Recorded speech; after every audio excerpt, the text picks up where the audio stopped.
queridos amigos e amigas, mais uma vez nós estamos juntos aí para o nosso momento compartilhar, oportunidade que temos de ampliar nossos conhecimentos em torno dos assuntos da nossa fé cristã. Somos aí da comunidade evangélica luterana São Mateus aqui de Cachoeirinha, para você que está nos recebendo aí de outros lugares. E os da casa, né, a nossa grande família São Mateus, sempre uma alegria estarmos juntos, podendo compartilhar aí hoje sobre a Santa Ceia. Seguindo o nosso roteiro do Catecismo Menor do Dr. Martinho Lutero, hoje nós vamos fazer o encerramento do assunto da Santa Ceia, que começamos na semana passada. Temos aí os vídeos disponíveis aí no YouTube para quem quiser fazer o acompanhamento.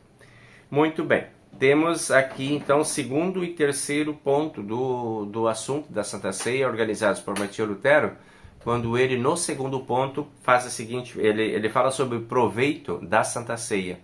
E aí ele faz a seguinte pergunta: que proveito há neste comer e beber?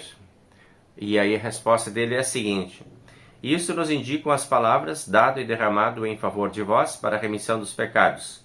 Por essas palavras nos são dados no sacramento remissão dos pecados, vida e salvação.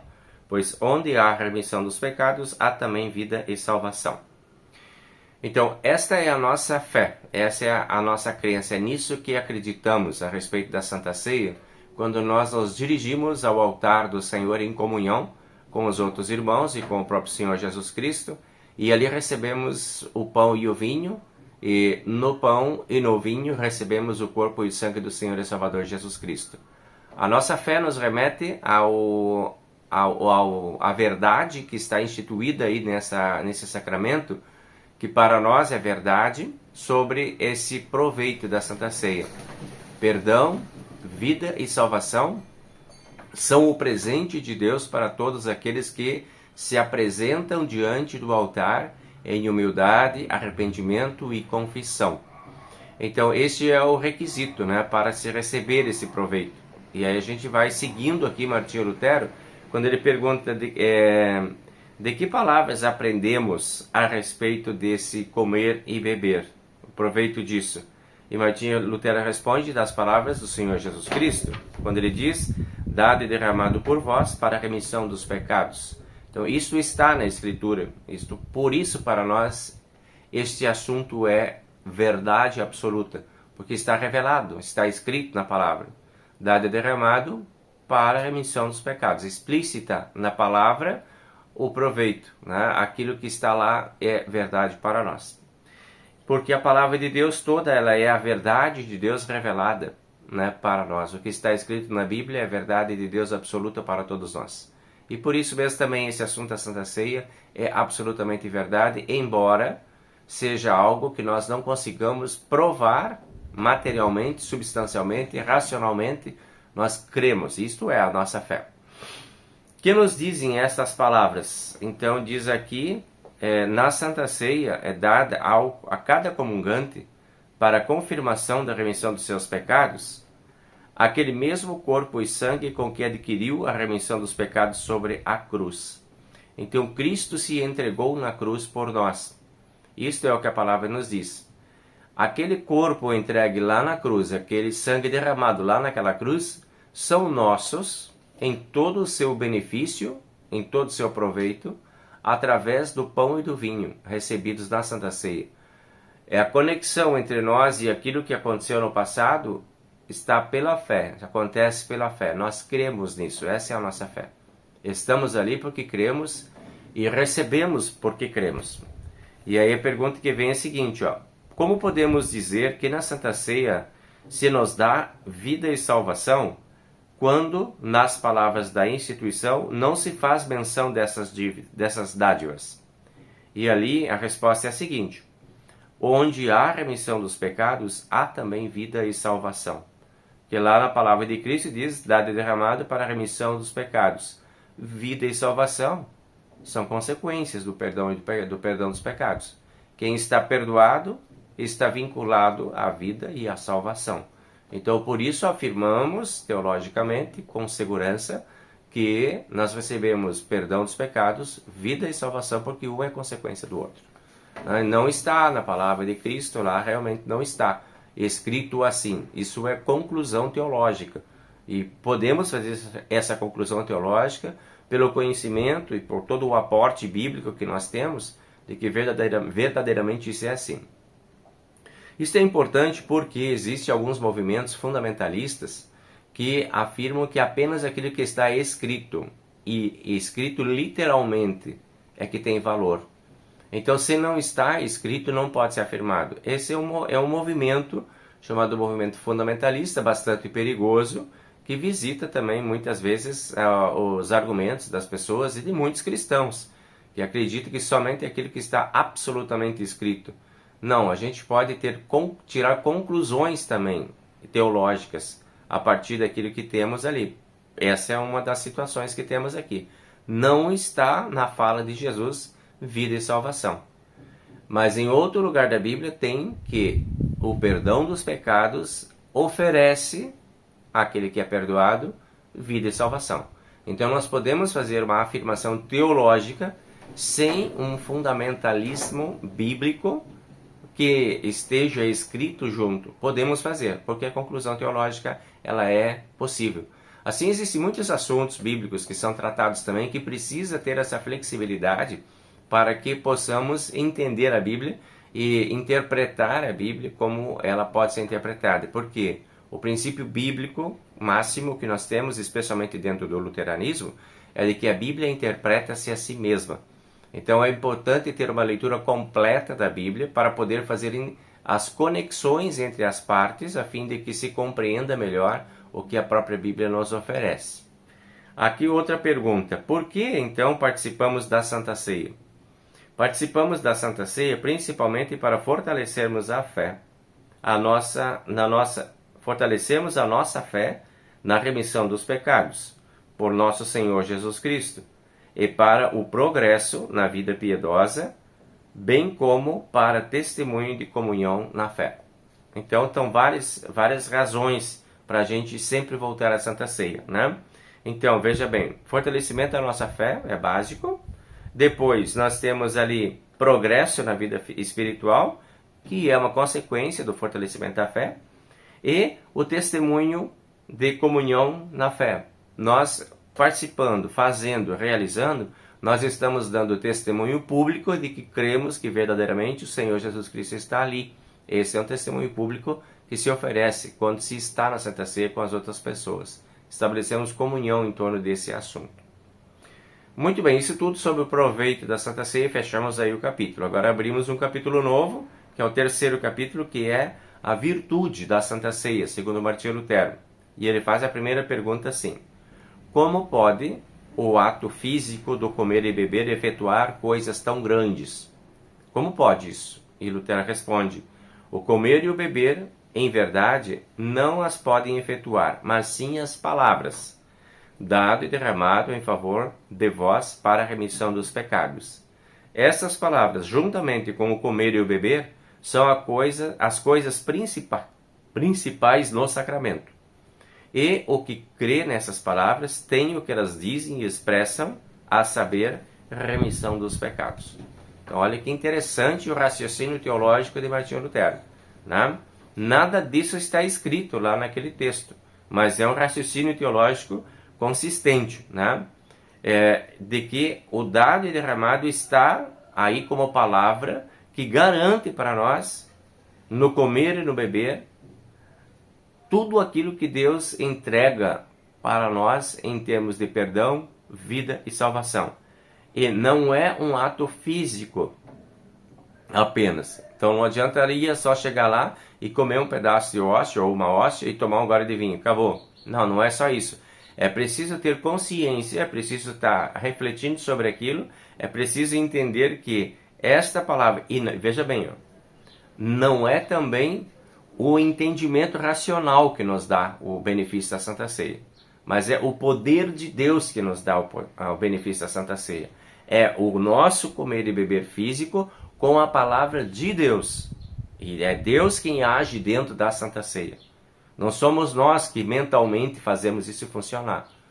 Isso nos assim tranquiliza bastante quanto à questão de quem deve participar da Santa Ceia. Né? Muitas vezes se tem aquele argumento muito forte, que ele é um argumento correto teologicamente, de que apenas aqueles que compreendem a Santa Ceia que podem participar, como se a Santa Ceia dependesse da compreensão humana. Então não seria um sacramento divino, é um ritual humano apenas. Tá? Por isso podemos ter essa ideia de que sim, a Santa Ceia é um ato de Deus para nós. Que sim, conseguimos examinar nossa consciência, conseguimos confessar o nosso pecado, conseguimos nos arrepender, mas é um ato divino. Ali no comer e beber é Deus que está agindo. E Deus tem a autoridade para agir dentro da Santa Ceia. E age de acordo com essa autoridade. Então não podemos assim ter assim aquela ideia de que apenas a compreensão racional é que daria para a pessoa o benefício da Santa Ceia. Estaria errado teologicamente. Segundo o que Martinho Lutero entende aqui também, né? De que sim, o comer e beber em verdade não pode efetuar mais as palavras de Cristo, quando elas são proferidas junto ali pelo pastor, ou pela pessoa que está nos alcançando a Santa Ceia, os auxiliares e tudo que estão ali juntos, né? Dada e derramada em favor de vós para a remissão dos pecados. Junto com o comer e o beber nos dão o benefício. Próxima pergunta. Tem porventura o comer e o beber corporalmente em si o mesmo poder de fazer tão grandes coisas? Resposta: não. O simples comer e beber, na verdade, não opera a remissão dos pecados. Então, o ato físico desconectado destas palavras da instituição, que são as palavras do próprio Cristo que instituiu, elas não têm benefício nenhum. Não tem benefício de perdão, vida e salvação. E a outra pergunta: como é, pois, que pelo comer e beber corporalmente se recebem remissão dos pecados, vida e salvação? Como é que funciona isso, então? Aí Lutero responde: oferecendo o seu corpo e derramando o seu sangue, Cristo adquiriu a remissão dos pecados para todas as pessoas. Pois, pelas palavras dado e derramado por vós para a remissão dos pecados, coloca ele a remissão na Santa Ceia e oferece a todos os comungantes. Estas palavras são, por isso, junto com o comer e o beber, a coisa essencial no sacramento. Aquilo que eu lhes falei antes, né? É o poder de Cristo que está operando ali na Santa Ceia.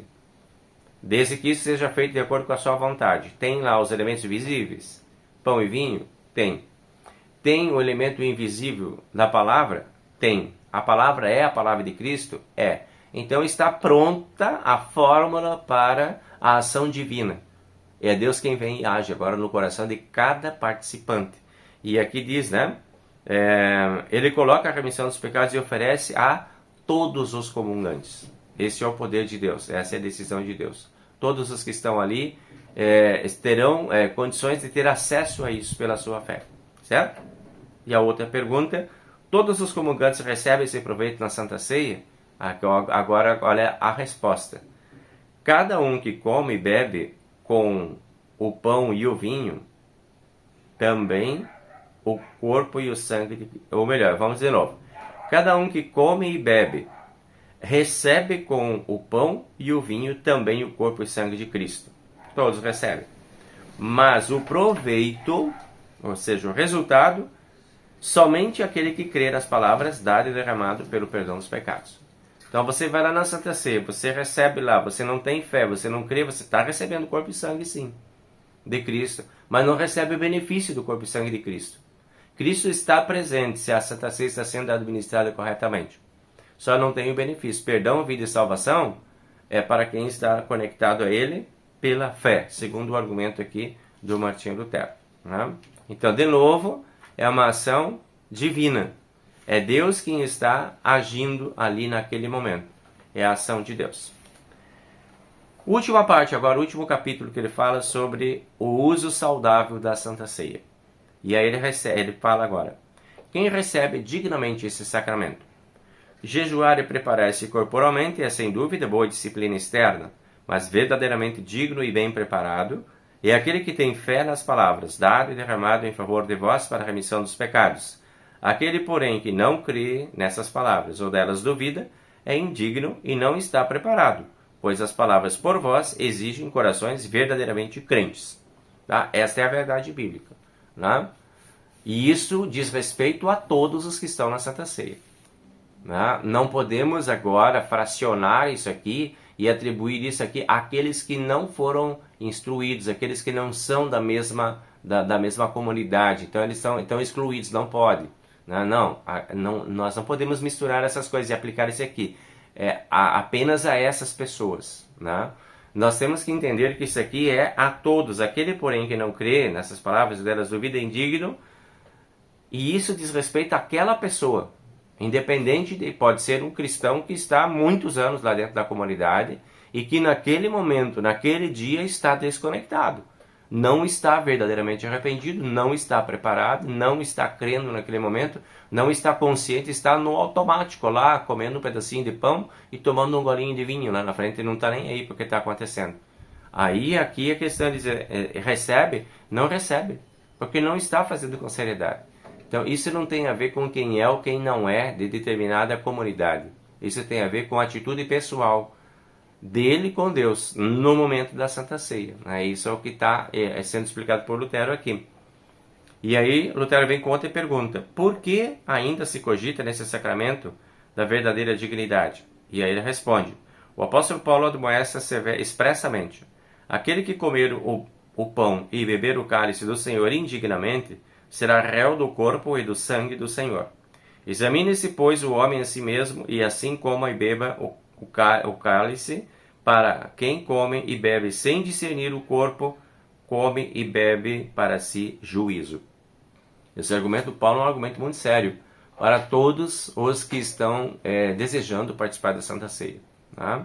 De que é importante ter essa consciência da importância da Santa Ceia.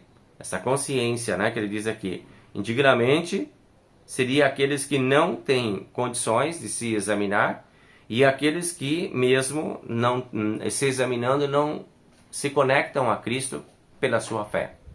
Arrependimento, confissão, pedido de perdão, fé, conhecimento das coisas de Deus, esses são elementos importantes para quem deseja estar na Santa Ceia. Isso é coisa que se adquire. Né? Se adquire, por exemplo, de repente dentro de um culto lá, ouvindo uma pregação da palavra, e se adquire esse conhecimento, essa consciência. E isso pode mover uma pessoa a levantar-se para ir à Santa Ceia. Né? Porque Deus, o Espírito Santo, é quem atua isso. Isso não depende de tantos anos de igreja, tantos anos de estudo, tantos anos de curso, tantos anos de formação. Não, o Espírito Santo não depende dessas fórmulas. O Espírito Santo age e cria a fé num instante no coração da pessoa. Num abrir e fechar de olhos. A ação do Espírito Santo é assim. E é tão verdade que nós cremos que no batismo é assim que acontece. O batismo é um ponto matemático. O Espírito Santo vem e desperta a fé no coração da criança. Então uma pessoa que está lá dentro do culto, que está lá assistindo o culto, de repente pode ser tocado pelo Espírito Santo naquele momento, naquela pregação, e estar pronta para participar da Santa Ceia, porque o Espírito Santo é quem faz isso. Não é o pastor com um curso que vai fazer isso, mas é o Espírito Santo que atua. Então, de repente, a pessoa vem para a Santa Ceia movida pela sua fé, movida pelo seu arrependimento, porque foi tocada pelo poder do Espírito Santo por uma pregação naquele culto. E aí ela já vem para a Santa Ceia e quer participar da Santa Ceia. Né? Então, isso é uma coisa importante para a gente poder refletir. Em que consiste a verdadeira dignidade? Continua aqui no Catecismo. E ele diz: a verdadeira dignidade consiste unicamente na fé nas palavras, dado e derramado por vós para a remissão dos pecados. Isto é estar preparado. Não convém jejuar antes de participar da Santa Ceia? Lutero responde: Cristo nunca nos mandou jejuar, por isso o cristão pode ou não, como quiser. Não é ordem divina que tenha que ter um jejum antes da Santa Ceia. Não tem a ver com isso. Né? A Santa Ceia é algo livre. A outra pergunta: é necessário qualquer preparo corporal para nos tornarmos verdadeiramente dignos? Olha que interessante essa pergunta. E a resposta do Martinho Lutero é categoricamente não. E responde: comparecer decentemente e reverentemente à mesa do Senhor é uma boa disciplina externa e um hábito louvável, porém coisa meramente externa que também o ímpio pode fazer. Então não é uma postura física ou um tipo de roupa adequada ou um tipo de comportamento social que vai determinar quem está ou não está preparado. Então ele diz: não tem nada a ver uma coisa com a outra. Porque o sacramento é algo absolutamente espiritual e subjetivo. Não dá para você objetivamente analisar. Ah, esse não pode porque ele está de bermuda, esse não pode porque está de chinelo, esse não pode porque não fez a barba, esse não pode porque não lavou o cabelo. essa disciplina externa, esses hábitos externos, né? Não podemos selecionar por aí. Apesar de Lutero dizer, a disciplina externa é bem legal, é importante, né? É uma reverência para aquele momento ali da Santa Ceia, mas é só uma disciplina externa. Né? Quem é indigno e não está preparado? Indigno e não preparado é todo aquele que não crê nas palavras ou delas duvida. Dado e derramado por vós para a remissão dos pecados, pois as palavras por vós exigem corações verdadeiramente crentes. Né? Então, está ligado na fé, essas palavras são importantes e isso conecta a gente ao benefício da Santa Ceia. Então, quem é digno é quem tem fé nessas palavras. Outra pergunta, como deve examinar-se aquele que quer comer desse pão e beber desse cálice? Ele deve examinar, primeiro, se está verdadeiramente arrependido dos seus pecados, segundo, se crê em Jesus Cristo, e terceiro, se tem a sincera resolução de corrigir a sua vida pelo auxílio do Espírito Santo. Olha que interessante essa resposta. Né? Esse é o exame, nada mais do que isso. Eu vou repetir, a resposta é muito interessante. Primeiro, está verdadeiramente arrependido? Isso você pode chegar à conclusão ali, num culto. Né? Segundo, crê no Senhor Jesus Cristo? Isso pode acontecer também dentro desse culto. O Espírito Santo pode ter despertado sua fé ali. Terceiro, tem desejo de corrigir a vida com o auxílio do Espírito Santo? Isso também pode acontecer ali no culto. Essas três coisas que Lutero coloca aqui como a pessoa que está em condições de ir para a Santa Ceia podem acontecer num culto. Então, aquela pessoa que veio a primeira vez ao culto, pode acontecer tudo isso na vida dela ali naquele momento. E aí você chega e diz para ela, não, você não pode, que é a primeira vez que você vem aqui, não vamos dar a Santa Ceia para você. Olha, né? Perigoso. E aí, outra pergunta.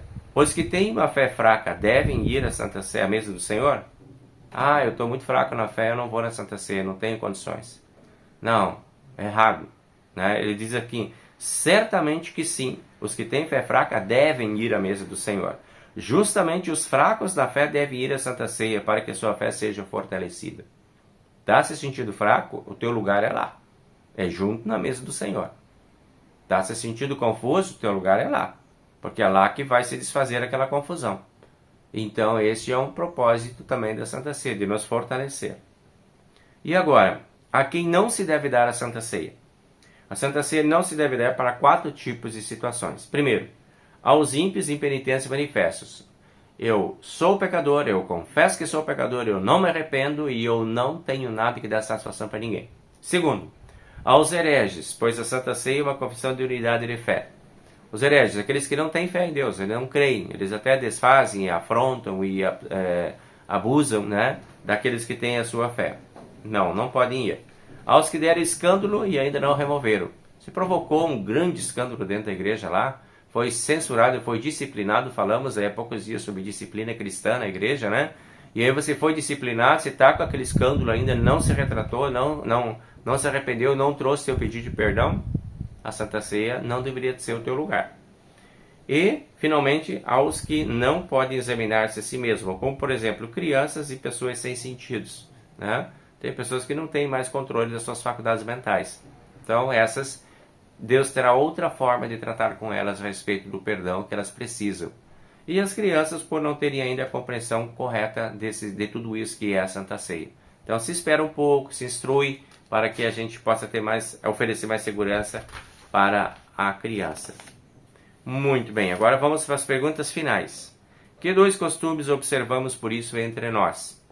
E aí ele diz aqui. Primeiro, damos a Santa Ceia somente àqueles que receberam o ensino necessário na doutrina cristã e prometeram publicamente serem membros fiéis da igreja visível, ou seja, a confirmação da sua fé.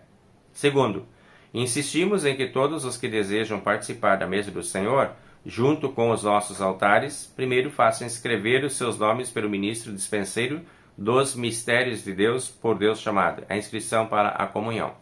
Então aqui nós temos dois rituais, que são rituais estabelecidos dentro da igreja luterana especificamente. Eles são rituais, eles não são ordenanças bíblicas. Não está escrito em lugar algum dentro da Bíblia que isto seja necessário.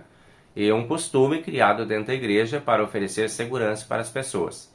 Em função de não ser um artigo de doutrina, porque não tem um fundamento doutrinário, algo escrito especificamente, dentro da Igreja Luterana tem-se sempre o debate sobre essa questão.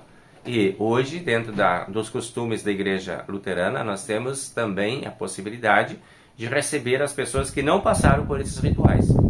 Isto é um documento assinado dentro da Igreja Luterana e certificado pela Comissão de Teologia e Relações Eclesiais da IELB, né? Que autoriza, sim, e que convida as pessoas a estarem conosco na comunhão.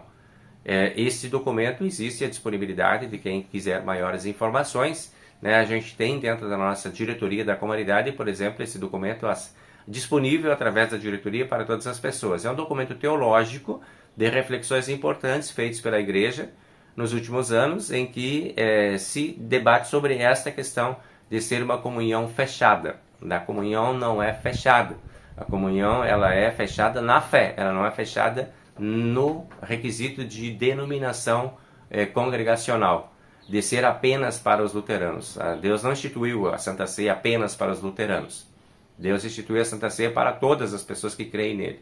E esse é um assunto importante que a gente debate muito dentro da igreja, e nós temos aí várias práticas diferentes dentro da igreja nesse sentido. Dentro da nossa comunidade evangélica São Mateus, nós temos o hábito de recebermos as pessoas com carinho, com afeto e envolvê-las a ponto de elas se sentirem seguras para estarem conosco sempre na Santa Ceia. Esse é o nosso debate aqui. Aí ele vai fazer a última questão aqui do catecismo, que fala sobre a confirmação e fala sobre então o que é a confirmação, né? O hábito, aquele ritual que nós temos de confirmação.